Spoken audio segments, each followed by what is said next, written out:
So I took the tracks off my Jeep, put the tires back on for a very important reason, and we're going to show you how we switch back and forth between tracks and tell you what it is we're doing tomorrow that we need the tires for.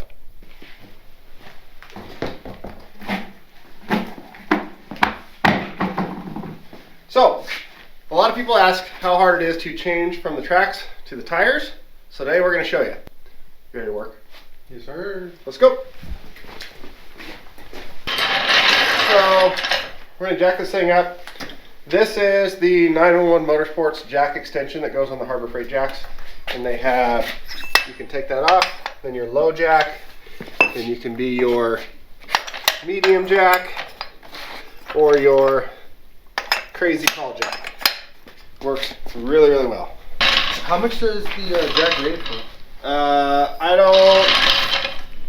This is a, I think 1.5 ton jack, but the extension piece is rated for higher than the jack is, so the jack is still your weak point. Okay. And then they also make the big tire kit to make this like an off-road jack to put the big tires on, so that you basically get like the Pro Eagle jack at Harbor Freight prices instead of the Pro Eagle prices when you're still really just getting a Harbor Freight jack. And this whole setup and the kit that makes the big tires and all that is made right here in Bend. Oh shit. Okay. The dude who makes this whole setup and the kit, his name's also Casey, so you know it's like good stuff. Yep. But it works perfect because the tracks are so freaking tall that you need an extension to lift them up. How many pounds are in a ton again? 1,200? Huh? How many pounds are in a ton? 1,200? Don't you do math like all day? Let's Let's clarify. He is going to flight school to fly big commercial airline jets. Not yet. Math is important. Not that important. I mean, Weights are important. The weights are incredibly important. Yeah, and how many pounds did you just say under a ton? 1,200. You're so gonna wreck a plane. Hey Siri, how many pounds are in a ton? Oh, and it's like 4,000, isn't it? See, Siri don't even know. That's a hard question. Wrong. Siri knows. She said 1 moment. See, I have signal too. Hey Siri, how many pounds are in a ton? Okay, no, I'll just type it. Should I just tell him? No, don't tell me yet. Pounds. I think you should just tell him. Sorry. I'm gonna wait till your phone almost does it, and then I'll tell you. How many? Come on, bro. All this new phones, you know, it's 2022. Okay, this is painful. How many pounds are in a ton? 2,000. 2,000. Okay, I was close. No, you weren't. You were like half, and then you No, doubled. I said 1,200. You're like that's like 0.4 off. So the only difference in changing the tracks and tires is you obviously can't like roll them around and move them like a tire. So I just take these and stick underneath, and then when you unbolt the lug nuts, you can just wheel them off and wherever you need.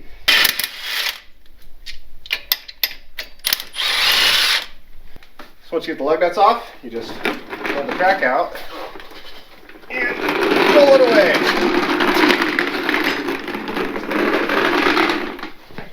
And for everybody who's all concerned, I'm going to crush myself with the Jeep again. Jack stands. Now, normally I pull the wheel spacers off because I don't run the wheel spacers down the tires, but since the tracks are going to go right back on after tomorrow, we're just going to leave them on.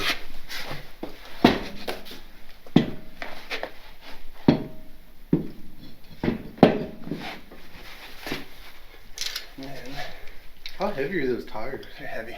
I was about to say, I just watched the weight of the Jeep tilt a little bit.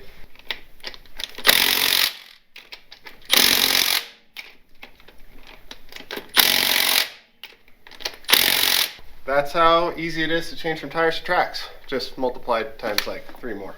But it is literally as simple as unbolting the lug nuts, getting the track off, putting the tire on, bolting the lug nuts back on. There's really nothing more to it. Once you have your hydro assist set up and coolers and all that, you're ready to go. Also, by the way, to be fair, there are 3 different kinds of tons. I just found out. Where are we? America. So what tons do we use? The American tons. How many pounds are an American ton? 2,000. There we go.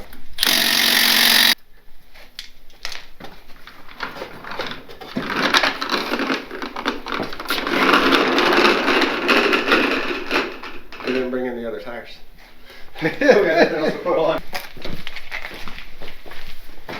So these are an extended thread lug nut. They've got a longer collar on them that goes through the rim. And you need these for the track so that they go inside that track hub and get a bunch of the thread. But when you put them on wheels, you stick them through like this and make sure they aren't sticking out past the back side of the wheel. Because otherwise, when you clamp this wheel down onto the hub, this will hit the hub before the wheel's tied against it, and all your lug nuts will be tight and you can like torque them down and everything, but the wheel's still got a little play in there and it will eat up your studs, break studs, or everything will come loose and it'll fall off. So just make sure they don't stick through, which these don't. These are good.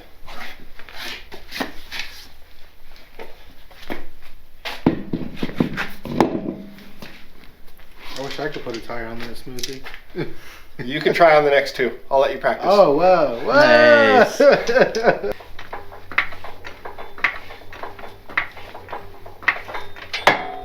Oh!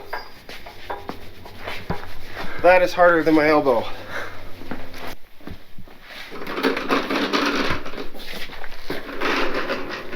So I should probably explain to you guys why we're putting the tires on and what we're doing tomorrow that needs tires. We are working with the Central Oregon Land Cruisers again, and they are organizing along with a couple other organizations that we'll tell you all about tomorrow. They're working on a big cleanup project out in the China Hat Road area where there was a bunch of homeless camps, a bunch of abandoned cars, a bunch of trash out there. And a couple times a year they go out and organize a big cleanup. We bring in dumpsters and a bunch of volunteers. And tomorrow is our scouting run, where we're going to go out and scout the area, mark the locations of the old camps we got to clean up, mark the locations of burned up cars that I got to drag out with my truck, and then kind of figure out a game plan of what we're going to do. So it's going to be a bunch of driving around the roads. We're going to put the tires back on the Cherokee. We'll probably run into some snow, but not enough to need the tracks, especially since no one else will have tracks. So we'll throw the tires on, that way we can cruise up and down all the roads nice and easy.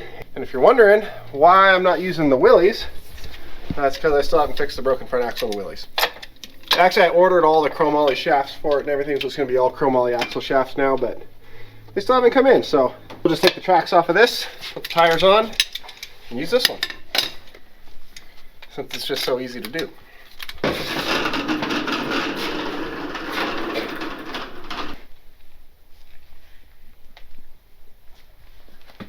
Don't put your hand in there. No, I was just Okay. moving closer. I say that's going to end up really bad for you when you put the tire up there.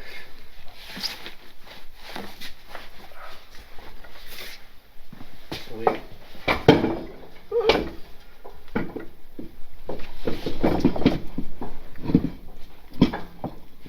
Don't put your hand in there. It seems like it would be a really good idea until you do it. And then you'll find out why it's not. I put on a tire plenty of times before. Not tires this heavy. I don't think my drag tire. Like military tires on or anything? You were in One the time. heavy equipment division of the Marine Corps. Well, they're tractor vehicles. Oh, you only did tracks? Well, we have the tram, which was. Well, then why did you let me take the tracks off if tracks are your thing? You should have done that. I'd gladly put the tires on if you do the tracks. I would think 2 would be a pain. Look at that. This jack extension, perfect height. Jack it up for the tracks and goes down low enough for the tires.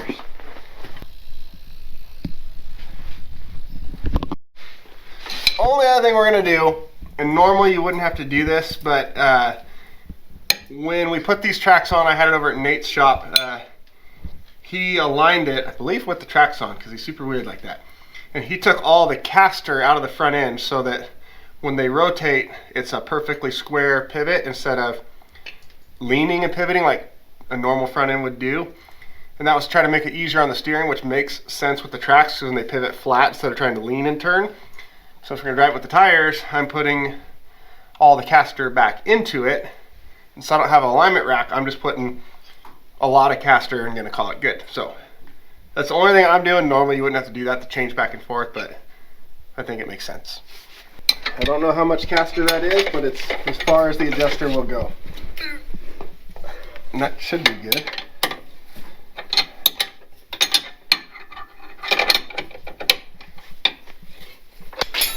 All Alright, now the Jeep is back on tires and ready to go. What was that? Grand total of 30 minutes? Yeah. Or Maybe less, actually. maybe less with tire swap and alignment adjust, which you wouldn't need to do unless you purposely unadjusted the alignment like I did. So easy. And then now we have to drive it on the tires. It's a short video. I guess what kind of questions would people want? I guess. Hey, that's a good thought. What type of questions would people want about the tracks? Yeah, like frequently asked And what questions do you have, since you're not a track guy? Well, you are, but military track guy, not a Jeep track guy. Well, I guess so. But when you first got the tracks, you did it without adding the extra steering cooling lines? Yes, so when I first got the tracks, the first run I went and took them out on, I'll put a link to that video right here, if I can figure out how. If not, you're just going to see me pointing at the air for no reason. But we took it out. As a family play, did a test run it. I did not put the hydro steering on it or any of that stuff. I just tried it as is, and I cooked the steering pump right away, which I knew I was supposed to put hydro steering on it before I did it, but I got super excited and just wanted to try it and see how it would work. Turns out it doesn't. Next question. So for the hydro steering, did you have to install a whole new, like, is it a belt-driven pump? All of it? No. I tried to order a PSC hydro steer kit. They're backed up for like months, so obviously that wasn't going to work. So I called my buddy Nate, who owns Elite Fleet Automotive, and asked him what we should do, and he said, put it on the trailer and bring it to my shop, we'll figure it out. So put it on the trailer, drove to his shop. He drilled and tapped the stock steering box and then had this steering ram laying around. So all I did was go get a couple of hydraulic lines and fittings. He drilled and tapped the box. And by we I mean he, mounted up this ram here, ran a couple lines, and it worked. That was our hydro steer. Okay. The only problem was it still got hot. So I added this steering cooler to keep the steering cool, which is why I can't fit the grill back on the Jeep anymore because this cooler's in the way. I can't tuck it back any farther because I already have another transmission cooler back here. Phones off during filming. No, I'm just kidding. Mine rings all the time. So I can't tuck this back any farther because I already have a transmission cooler in there since it's such a load on the transmission. So it's just, it doesn't have the grill on it for now, and that's fine. But yeah, that's a Nate made hydro assist system, and it works great once we realized we were still getting hot and needed a cooler. Did you have to upgrade your transmission cooler or no? Transmission cooler, yes, I added an external transmission cooler. So now, and the internet will tell me I'm right or wrong about this, but now it comes from the transmission to the bottom of the radiator, which has a built-in cooler, goes through the radiator's transmission cooler, then comes out and goes through an external transmission cooler, then back to the transmission. Then back to transmission. Okay. I don't know if it's better to run it through both, or I would be better off just to run it to the external one. Internet, let me know. And then what's your normal like transmission operating temp, like 200? I don't know, because this doesn't have a temp gauge on it, and I've been saying I'm going to put one on it, and I haven't. So I don't know what it's running at. So far, not hot enough to burn it up. Oh, good. Hey, it's working. Yeah. Engine gets up like 210, 215 in like a hard long pull, but doesn't get any hotter than that.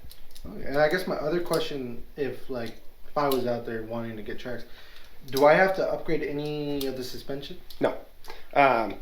This Jeep has a 4-inch lift on it. It's not necessary to run the tracks.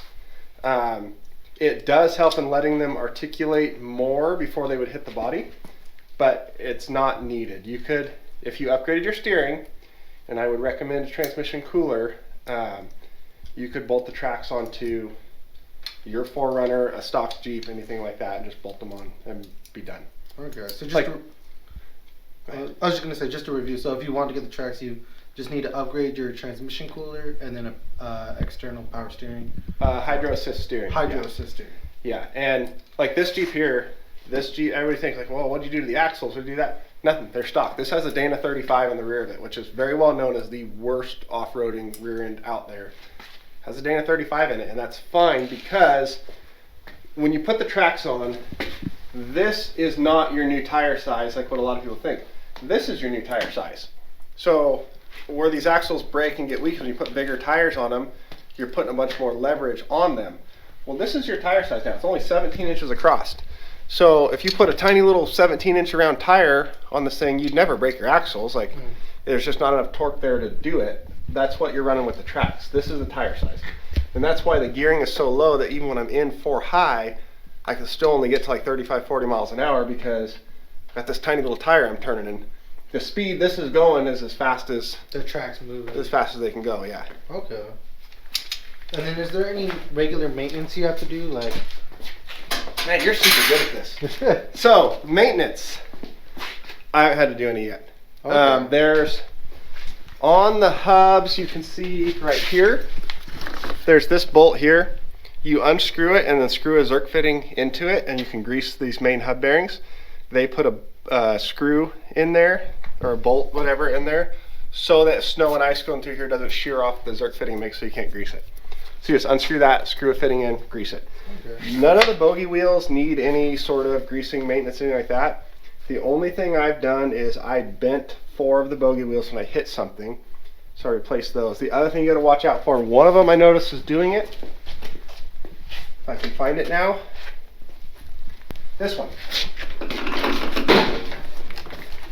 This wheel is starting to delaminate and chunk out.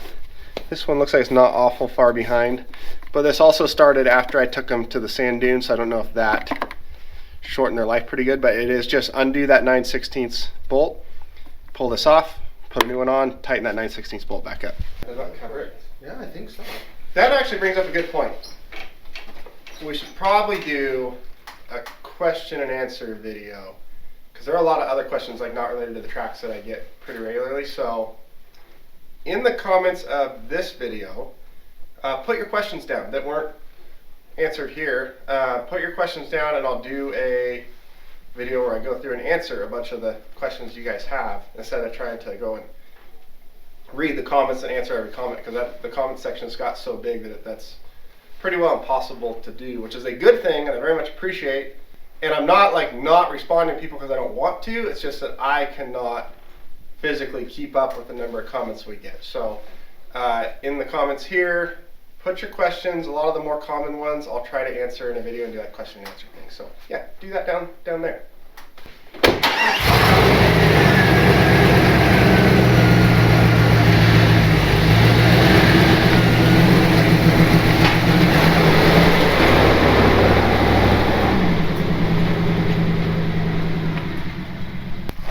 Okay, so that is going to be it for this one. Tomorrow we're going to go out and do our scouting run for the cleanup, and then I'm going to get that video posted right away too, so you can see what's going on with all the information to help volunteer if you can and are in the area. So that's going to be it for this video. Thanks for watching, thanks for helping, thanks for filming, and we'll see you next time. What about Trevor? Who's Trevor? Trevor's the other film guy. Oh, the cameraman. Yeah, Matt's Yeah. cameraman. Okay, so Trevor is Matt's cameraman. He's like the ultimate off-road recovery cameraman. Yes, I said that, Trevor. And Trevor has fell down a couple times in some videos, but millions and millions of people saw it. So now Trevor is just known for falling down. So he runs with the camera and gets these super smooth, like cinematic shots like this, even when he's falling down. Nice. He's super good at what he does. Yeah, that's dedication right there. I'll have to If you study. take all your hair and just put it right here instead, you could be Trevor. Heck yeah. Oh, there you go.